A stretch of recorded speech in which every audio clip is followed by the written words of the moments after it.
4장. 그 후에 예수께서 성령께 이끌려 광야로 가셔서 시험을 받으셨다. 그곳에는 마귀가 대기하고 있었다.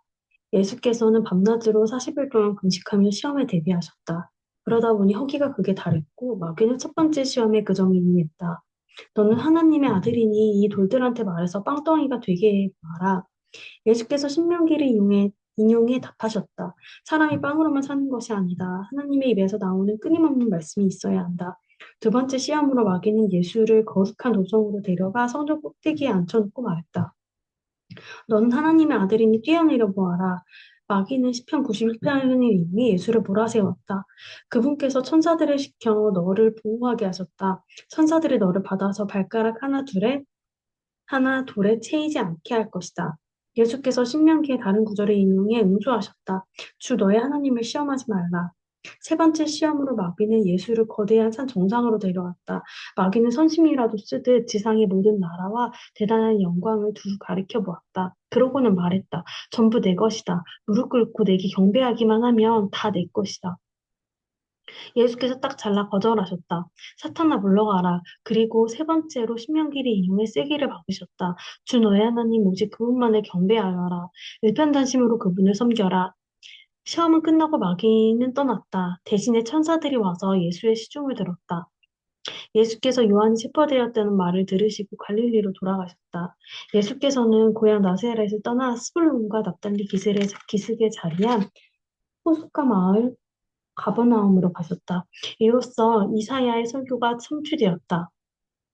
스불론과 납달리 땅, 요단강 건너편 바다로 가는 길, 이방 사람들의 중심인 갈릴리, 평생 어둠 속에 앉아있던 백성이 큰 빛을 보았고, 칠흑같이 어두운 죽음의 땅에 있던 그들이 해 돋는 것을 보았다. 이사야의 이 예언 설교는 예수께서 말씀을 전하기 시작하신 순간에 갈릴리에서 성취되었다. 그분은 요한의 마지막 말을 이어받으셨다. 너희 삶을 고쳐라. 하나님 나라가 여기 있다. 예수께서 갈릴리 호숫가를 걸어가시다가 두 형제 곧 나중에 베드로가 된 시몬과 안드레를 보셨다. 그들은 호수에 그물을 던져 고기를 잡고 있었다. 고기잡이는 그들의 평소 직업이 되었다. 예수께서 그들에게 말씀하셨다. 나와 함께 가자. 내가 너희를 새로운 어부가 되게 하겠다. 잉어와 가물치 대신에 사물함을 낚는 법을 가르쳐 주겠다. 그들은 아무것도 묻지 않고 그대로 그물을 놓아두고 그분을 따라갔다. 호숫가를 좀 더 가다가 그들은 다른 두 형제 곧 세베대의 아들 야고보와 요한을 만났다. 두 형제는 아버지 세베대와 함께 배에 앉아서 그물을 손질하고 있었다. 예수께서는 그들에게도 똑같이 제안하셨고 그들 역시 배와 자기 아버지를 버려두고 곧바로 그분을 따라갔다. 예수께서 거기서부터 온 갈릴리를 두루 다니셨다. 예수께서는 회당을 집회 장소로 삼아 사람들에게 하나님의 진리를 가르치셨다. 하나님 나라가 그분의 주제였다. 바로 지금 그들이 하나님 선하신 통치 아래 있다는 것이었다. 또한 예수께서는 질병과 잘못된 생활로 고통받는 사람들을 고쳐주셨다. 로마에 지배받는 시리아 전역에 소문이 퍼졌다. 사람들은 정신질환, 정서질환, 신체질환 할 거 없이 아픈 사람을 누구나 데려왔다. 예수께서 그들 한 사람 한 사람을 고쳐주셨다. 점점 더 많은 사람이 모여들었고 그 행렬은 끝이 없었다. 갈릴리에서 온 사람들 외에도 호수 건너편의 데가볼리에서 사람들이 무리지어왔다. 예루살렘과 유대에서 온 사람들도 있었고 요단강 건너편에서 온 사람들도 있었다. 5장. 예수께서 자신의 사역으로 인해 큰 무리가 몰려드는 것을 보시고 산에 올라가셨다. 예수께 배우고 그분께 인생을 거는 사람들도 함께 올라갔다. 조용한 곳에 이르자 예수께서 자리에 앉으셔서 산행에 함께한 사람들을 가르치셨다. 예수께서 하신 말씀은 이렇다. 벼랑 끝에 서 있는 너희는 복이 있다. 너희가 작아질수록 하나님과 그분의 다스림은 커진다. 가장 소중한 것을 잃었다고 느끼는 너희는 복이 있다. 그때야 너는 가장 소중한 분의 품에 안길 수 있다. 더도 말고 덜도 말고 자신의 모습 그대로 만족하는 너희는 복이 있다. 그때는 너희는 돈으로 살 수 없는 모든 것의 당당한 주인이 된다. 하나님께 이 맛이 담긴 너희는 복이 있다. 그분은 너희 평생에 맛볼 최고의 음식이오옵니다. 남을 돌보는 너희는 복이 있다. 그렇게 정성 들여 돌보는 순간에 너희도 돌봄을 받는다. 내면세계 곧 마음과 생각이 올바른 너희는 복이 있다. 그때야 너희는 바깥 세상에서 하나님을 볼 수 있다. 경쟁하고 다투는 대신 협력하는 모습을 보여주는 너희는 복이 있다. 그때 너희는 진정 자신이 누구이며 하나님의 집에서 자신의 자리가 어디인지 알게 된다.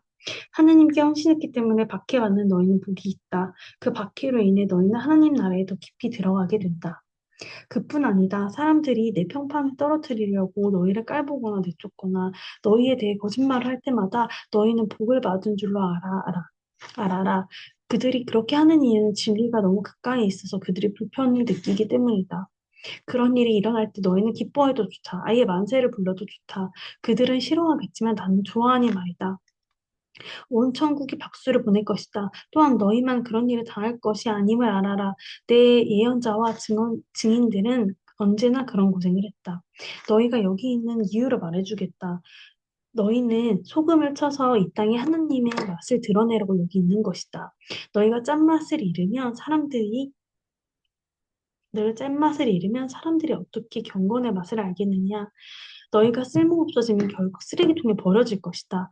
이렇게 말할 수도 있다. 너희는 빛이 되어 세상에 하나님의 빛깔을 드러내라고 여기 있는 것이다. 하나님은 감추어둘 비밀이 아니다. 우리는 비밀을 훤히 드러낼 것이다. 산 위에 있는 도시만큼 훤히 드러낼 것이다. 내가 너희에게 등불이 들고 있게 한다면 설마 너희는 내가 너희를 통 속에 숨겨두리라고 생각하지는 않을 것이다. 나는 너희를 단 위에 둘 것이다.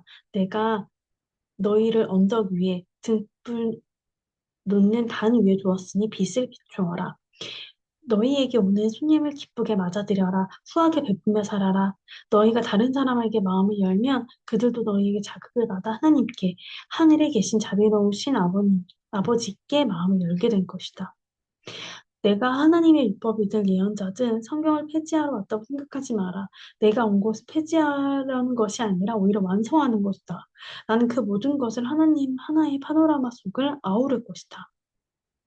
하나님의 율법은 하늘의 별과 너희가 발 딛고 있는 땅보다 더 현실적이며 영적이다. 별들이 다 불타버리고 땅이 닳아 없어진 뒤에도 하나님의 율법은 살아서 역사할 것이다. 하나님의 율법에서 가장 작은 항목이라도 하찮게 여긴다면 너희 스스로 하찮게 여기는 꼴밖에 되지 않는다.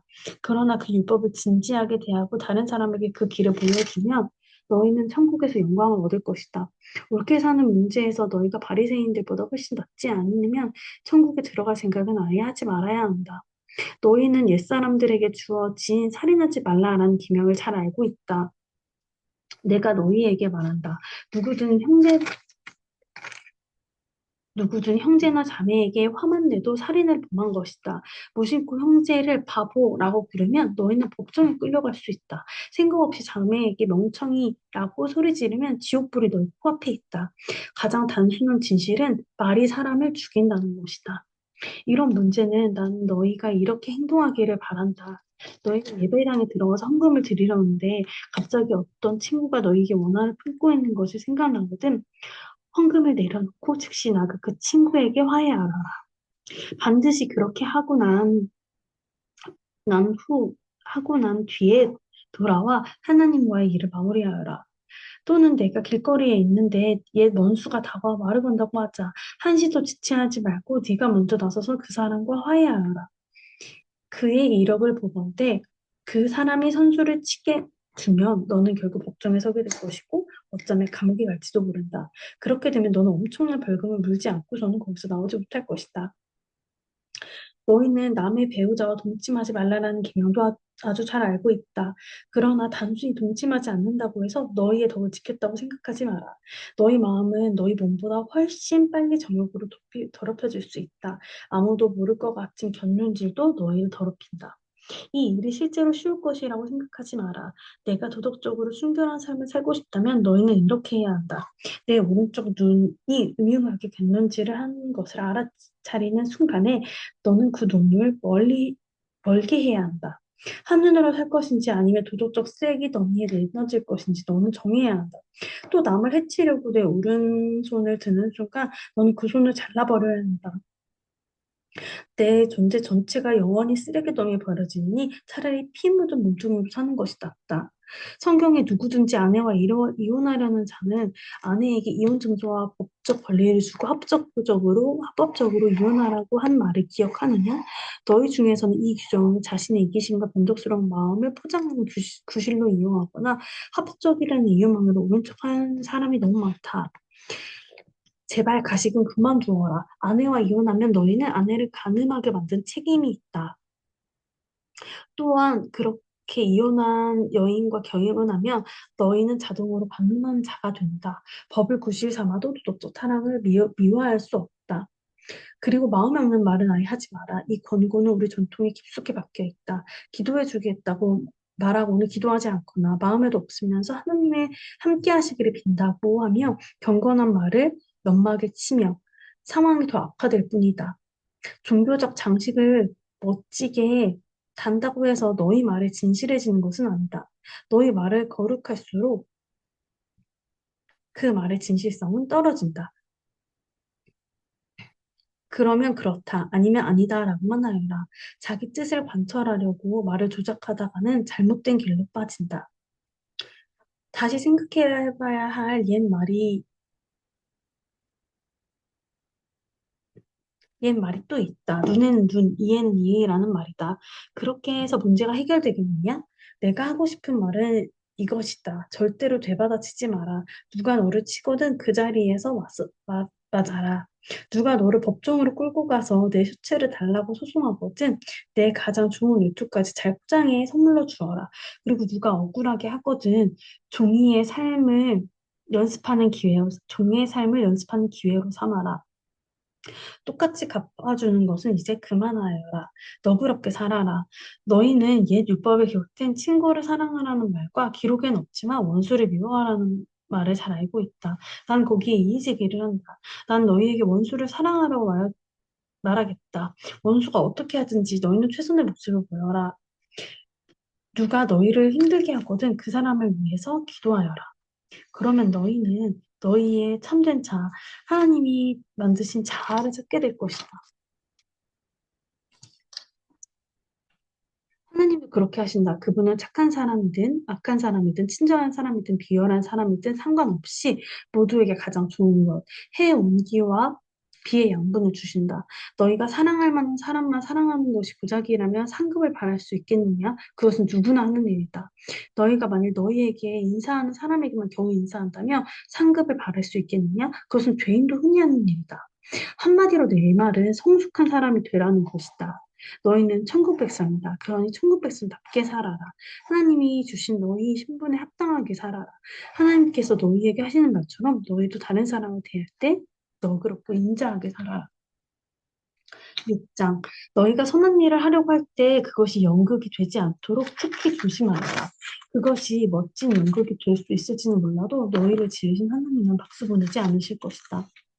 남을 위해 무슨 일을 할 때 너희 자신을 주목받지 않도록 하여라. 분명 너희도 내가 연극 배우라고 부르는 이들의 행동을 보았을 것이다. 그들은 기도하며 큰 길을 무대로 알고는 누군가 자기를 보고 있으면 긍휼을 베푸는 사람들 앞에서 연극을 한다. 물론 그들은 박수를 받지만 그것이 전부다. 너희는 남을 도울 때 자신이 어떻게 보일지 생각하지 마라. 그냥 소리내지 말고 은밀히 도와주어라. 사랑으로 너희를 잉태하신 너희 하나님도 무대 뒤에서 일하시고 너희를 은밀히 도와주신다. 또 너희가 하나님 앞에서 나아갈 때도 연극을 하지 마라. 그렇게 하는 사람은 다 스타가 되기 꿈꾸며 기도할 때마다 쇼를 일삼는다. 하나님께서 극장 객석에 앉아 계신다는 말이냐? 너희는 이렇게 하여라. 하나님 앞에서 연극하고 싶은 유혹이 들지 않도록 조용하고 한적한 곳에 찾아라. 할 수 있는 한 단순하고 솔직하게 그 자리에 있어라. 그러면 초점이 너희에게서 하나님에게로 옮겨지고 그분의 은혜가 느껴지기 시작할 것이다. 세상에는 이른바 기도의 용사들 가득하나 그들은 기도를 모른다. 그들은 공식과 프로그램과 비결을 잔뜩 가지고서 너희가 바라는 하나님에게서 얻어내는 방법을 퍼뜨리고 있다. 그 허튼 소리에 속지 말라. 너희가 상대해야 하는 분은 너희 아버지시며 그분은 너희에게 무엇이 필요한지 너희보다 더 잘 아신다. 이토록 너희를 사랑하신 하나님 앞에서 그저 단순하게 기도하면 된다. 너희는 이렇게 기도하여라. 하늘에 계신 우리 아버지, 우리가 어떤 분이신지 드러내소서. 세상을 바로잡아 주시고 하늘에서처럼 땅에서도 가장 선한 것을 행하소서. 든든한 새끼로 식사로 우리가 살아가게 하소서. 아버지께서 아버지께 용서받은 우리가 다른 사람을 용서하게 하소서. 우리를 우리 자신에게서와 마귀에게서 안전하게 지켜주소서. 아버지께서는 그럴 권한이 있습니다. 원하시면 무엇이든지 할 수 있습니다. 영광으로 빛나신 아버지, 예, 정말 그렇습니다. 기도에는 하나님이 일하시는 일과 너희가 하는 일이 연결되어 있다. 예를 들어, 너희가 다른 사람들을 용서하지 않고 하나님의 용서를 받을 수 없다. 너희가 자기 몫을 다하지 않으면 하나님께서 너희에게 주실 몫을 너희 스스로 차단하는 셈이 된다. 하나님께 더 집중하려고 식욕을 절제하는 훈련을 할 때에 요란하게 하지 마라. 그렇게 하면 조금은 유명해질지 모르나 거룩한 사람으로 변화될 수는 없다. 너희가 내면의 훈련으로 들어가거든 겉으로는 평소처럼 행동하여라. 머리를 감아 단정하게 빗고 양치질을 하고 세수를 하여라. 관심을 끌려는 수법은 하나님께는 필요 없다. 그분은 너희가 하고 있는 일을 그냥 지나치지 않으시고 두둑히 보장해 주신다. 보물을 여기 땅에 쌓아두지 마라. 여기에 두면 돈 먹고 녹슬고 심한 경우에는 도둑까지 맞는다. 보물은 하늘에 차곡차곡 쌓아두어라. 거기는 좀이나 도둑도 없는 안전한 곳이다. 너희는 너희 보물이 있는 곳에 가장 있고 싶어 할 텐데 결국 그렇게 될 것이다. 그것이 당연하지 않겠느냐?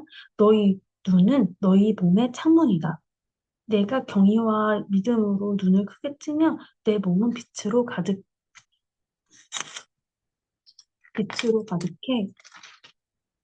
가득해진다. 내가 탐욕과 불신으로 견눈질하고 살면 내 몸은 음습한 지하실이 된다. 내 창에 블라인드를 치면 내 삶을 얼마나 어두워지겠느냐. 너희는 한꺼번에 두 신을 예배할 수 없다. 결국 한 신을 사랑하고 다른 신을 미워하게 될 것이다. 한쪽을 사모하면 다른 쪽은 업신여기게 마련이니 너희는 하나님과 돈을 둘 다 예배할 수 없다. 너희가 하나님께만 예배하는 삶을 살기로 결심하면 식사 때 식탁에 무엇이 오르고 옷장에 있는 옷들이 유행에 맞는지 따로 안단하며 설치지 않게 된다. 너희 삶은 뱃속에 넣는 음식이 전부가 아니며 너희의 겉모습도 몸에 거치는 옷이 전부가 아니다. 새들을 보아라. 얽매일 것이 없고 자유롭고 억무에 속박되지 않으며 하나님이 돌보시니 염려가 없다. 그분께 너희는 새들보다 훨씬 더 중요하다. 거울 앞에서 펼친다고 해서 키가 단 1cm로 커진 사람이 있더냐? 유행을 따르느라 버린 돈과 시간이 그렇게 많지만 그렇다고 꽤 달라지는 것 같더냐? 옷을 볼 것이 아니라 들판에 나가 들꽃을 보아라. 들꽃은 절대로 치장하거나 꽃을 사들이는 법이 없지만 너희는 여태 그런 색깔이나 디자인을 본 적이 있느냐? 이 나라의 남녀 베스트 드레스 10명이라도 그 옆에 서면 초라해 보인다. 아무도 도와주지 않는 들꽃의 겉모습에서도 얘도 그토록 정성을 들이시는데 하물며 하나님께서 너희를 돌보시고 사랑스러워하시며 너희를 위해 최선을 다하시지 않겠느냐. 나는 지금 너희로 여유를 갖게 하려는 것이며 너 손에